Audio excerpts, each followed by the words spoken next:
everyone, please excuse the slightly weird lighting. I just realized the Backlist Readathon was already happening. For some reason, I thought it started on the 15th and I just saw a tweet and I was like, oh my god, hang on, and I got really excited. And so I want to quickly do like my TBR and my options, and then I'm gonna, vlog reading all the books with you. So the lighting is gonna get better, I promise. Hello everyone, I just wanted to jump in because I kind of forgot to introduce the readathon. So I uploaded it a little bit late because things have been crazy, but I didn't introduce any of the hosts. So I'm gonna have all their links down below and all their channels and everything so that you can check them out. And yeah, so let's get back to the vlog. It's almost 11 p.m. so I technically missed 3 days, but I did already read one book that counts for the Backlist Readathon, even though I didn't actually know it was already happening. Let's talk about my TBR. I don't have that many physical copies for this because I live in a dorm and most of my backlists, like the books that I've had for ages, are back home, so I can't really, fully do that, but I do have a few physical copies. The shortest one, I picked Unlocked by Courtney Milan. I think Courtney Milan is absolutely amazing. She's not talked about enough, she doesn't get enough love, and I want to read all her backlist titles, so please check her out. She is wonderful. Yeah, so the one that I picked is a novella which is called Unlocked, and I don't know much about it, barely anything.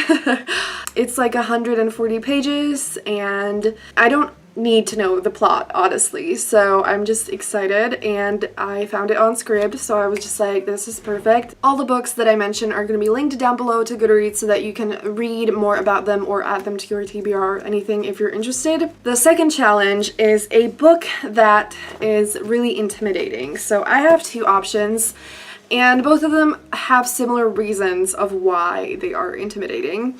So the first one is An Ember in the Ashes by Sabaa Tahir. I have mentioned this book before on my channel. It is on my TBR for this month. I'm not sure if I'm going to read it for this because I am considering making a vlog where I read the whole 3 books in the series that are out so far.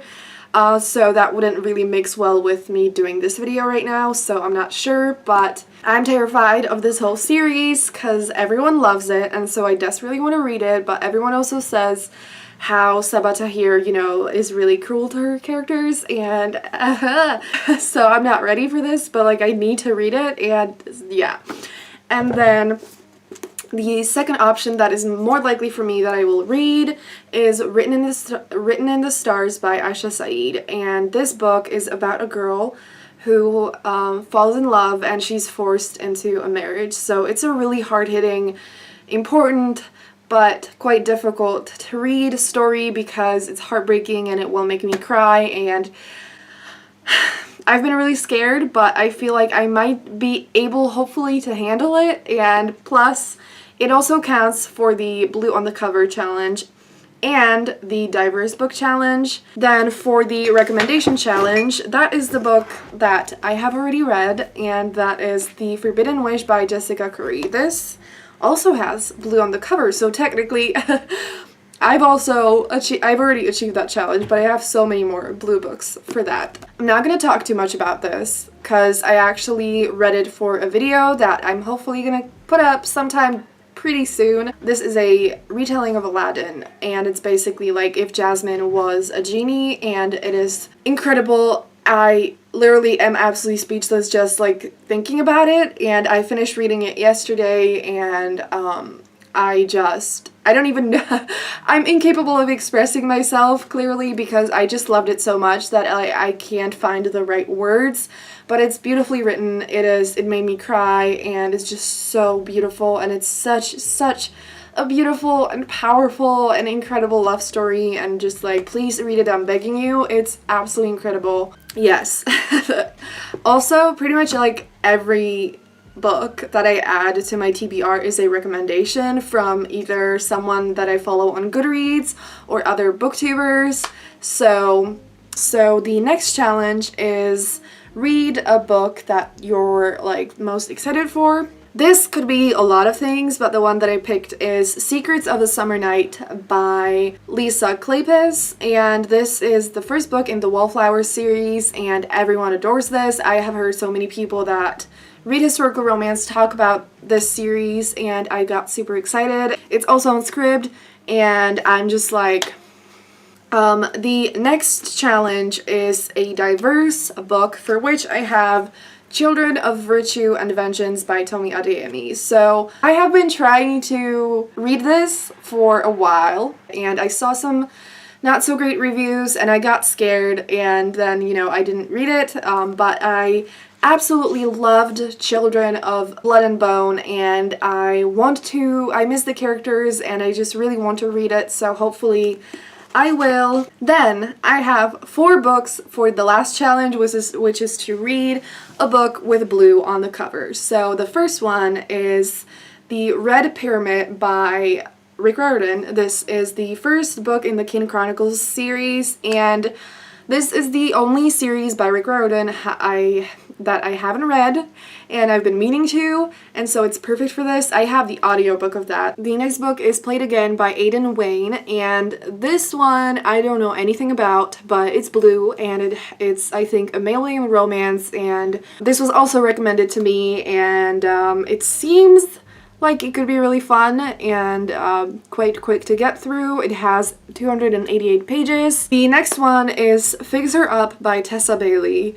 This, you have probably heard it before if you read romance and watch people who talk about romance. I don't really know much about the plot, but it's a very popular adult romance book, and I bought it a while ago and I've been meaning to read it since people started talking about it, and I still haven't. And last but not least, I want to read Leo Loves Aries by Anita Sunday, which is also a beloved series by a few people that I know. So this is also recommended, and it has blue on the cover, and it's also male romance, I think. I also have Sorcery of Thorns by Margaret Rogerson. Yeah, I felt like this didn't fulfill really like any of the challenges, but I actually, now that I think about it, it has been recommended to me, so it could fit for that as well. And it's just a book that has been sitting on my shelf for a little while. And yeah, so I'll talk to you soon when I read something. Hello everyone, sorry if you hear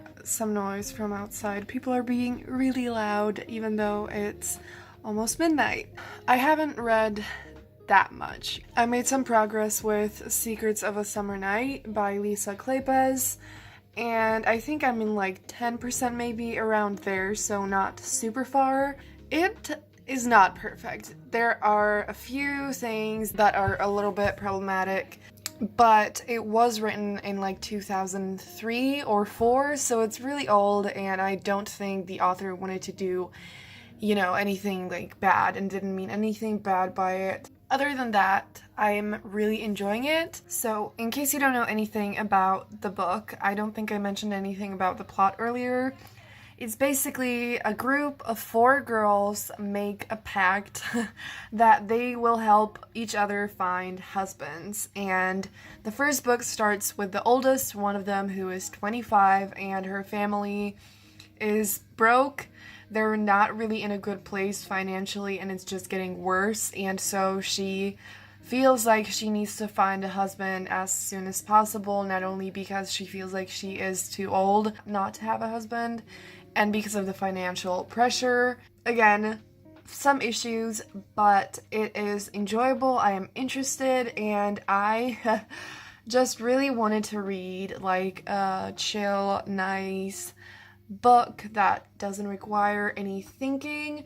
I did for a moment consider that I would read Written in the Stars by Aisha Saeed, because I was just having a feeling like I would love to read a physical book, and I adore reading floppy books. Like, floppy paperbacks, I think, are the best thing ever, the best format, the best everything. And I was just feeling really sad earlier, and I was like, I need something light and fun, which is another reason why I didn't finish reading, I keep forgetting it, Down Among the Sticks and Stones.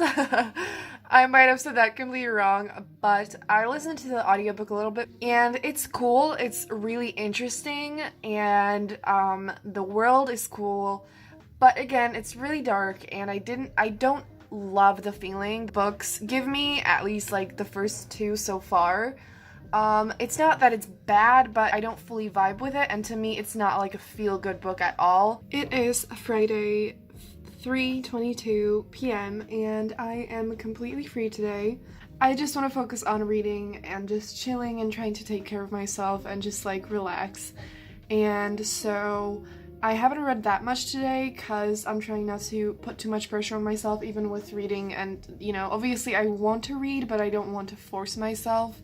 So I was just kind of chilling, and I don't know if I mentioned that, but I started watching Tangled the series and I'm really loving it. So I watched a few episodes, made some lunch, and I started reading something and it was not on my plans, but I was just really vibing with it, and that is Saga Volume 1 by Brian K. Vaughan. You might have heard of it. It's a very, very popular graphic novel series, and I've heard multiple people talk about it, and I only recently started getting into graphic novels because it's something that I never really thought about, and I discovered it and I was like, oh my gosh, this is actually amazing. And I feel like graphic novels are perfect for readathons because it makes it a little bit easier for your brain to process if you're trying to read a lot of, you know, full-length novels and stuff. So I'm about 55% into that, and I love it. I'm not sure if it's gonna be 5 stars or 4 stars. I have to like read more to decide, but it's really unique. The style is really cool, and basically, if you don't know what it is, I'm not sure how to describe it, but it's sci-fi, and as you can see on the cover, all the people look really cool. They don't have like normal human bodies. Kind of the overall plot is that there's just like war going on, and the couple is from two like opposite sides of the war, but they fell in love and had a baby, and so they're kind of like on the run basically. And it's really fun and really cool and really unique, and it's also on Kindle Unlimited, and the volume 2 is there as well, so I think I might read this, then I might read more of the Secret of a Summer Night. I keep forgetting the title. It's time for an update. I finished reading Saga Volume 1. It was amazing. I ended up giving it 5 stars. It is just so unique, so fun. There's a lot of like swearing, and the characters are just wonderful, and I will definitely read volume 2 very, very soon. But before I do that or read anything else, I wanted to finish reading Secrets of a Summer Night by Lisa Kleypas, and I'm 30% into it, and so I have like 270 pages to go, and I'm really enjoying it. It is really fun, and the thing that I really love about it is the friendships between the 4 girls. That I think is one of the main reasons why people absolutely love this series, and I am really loving it because of that as well, because I feel like in any books we don't get that many really strong, amazing female friendships, sadly, and in historical romance, even like in historical romance as well, definitely. So that is really great. But the only thing that I want to say, besides the, you know, like small issues that I mentioned earlier, it does feel a little bit slow. So I do love that it's not only focused on the couple and that there are the friendships, because usually in the historical romance, yes, the main characters might have some friends and like other characters appear in the book, obviously, but it's super focused on the couple. And I don't mind that. Like, I mean, I expect it with historical romance. That's what I like read it for. So I really like that the friendships are here, but I feel like it's not that like it's there too much, but the development of the couple is super slow. Like, nothing has happened so far, really. And yeah, so I wish it was like a little bit faster. I finally finished Secrets of the Summer Night by Lisa Kleypas, and I think I'm gonna give it 3 stars. I had some issues with it.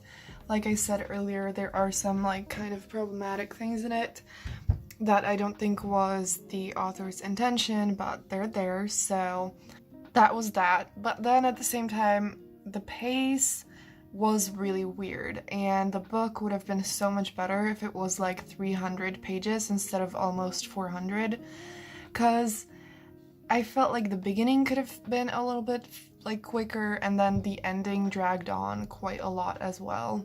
But I did really love the characters, and I am really excited to read the other books in the series, and I think that they will get better as well. So it's like 10 p.m, so I think I will maybe go watch more of Tangled the series.